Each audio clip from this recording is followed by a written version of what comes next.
Hello, lovely viewers. You're watching Bipolar Opposite. I'm your guy, Tim Cubbin. Today, I am going to be talking to you about punishing children.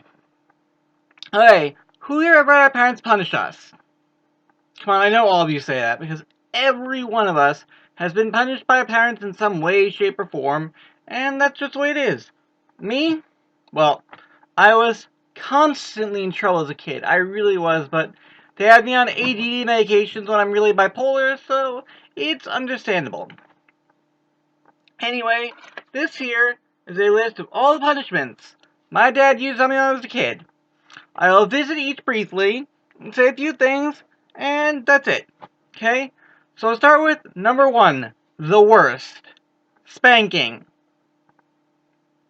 Alright, listen. My opinion of a parent. The kids.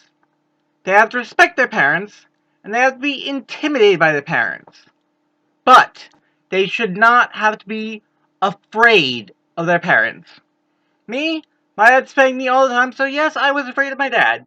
For the longest time until I was really a full-grown adult. So, that just... Spanking is... I hate to tell you this, but it hurts more for the hand than the butt, but whatever.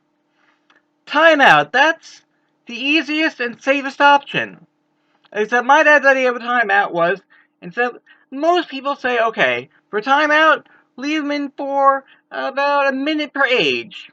Me? No. That didn't work out. About 10 minutes per age. I'd be sitting in the corner for hours at a time. It was horrible. Alright, how about washing mouth out with soap? Yeah, I had to deal with that. I became a connoisseur of soaps. I always knew which soap to get because well, stuff's nasty and it does leave a very bad aftertaste. And really, if you think about it, it's really not healthy either. But my dad thought that was a good punishment. How about room banishing? Now back then, I didn't have a TV in my room and no video games in my room. So therefore, that punishment actually meant something. But these days, kids go in their rooms and they got their mobile devices, so when I say no TV and no video games, well, that kind of hits along the same lines as the mobile devices, because let's face it, kids, you take away their mobile devices and they go apeshit.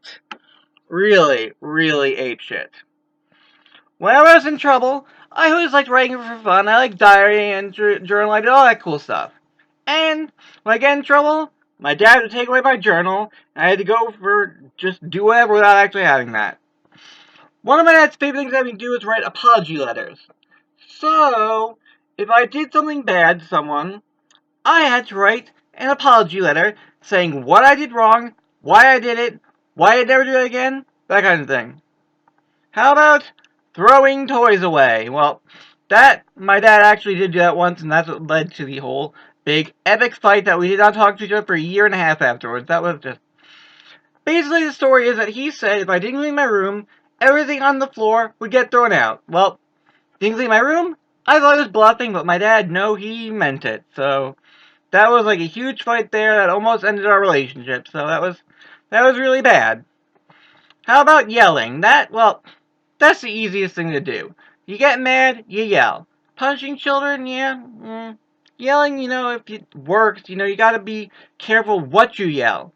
Like I said, a kid should be intimidated by the parents, not afraid of their parents.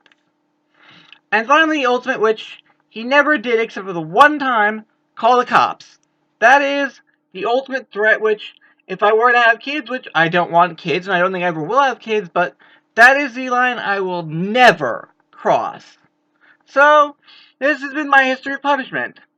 Do these work on kids? Sure they work on kids. But, again, intimidated and respected, not afraid. Tim Cubbin, out.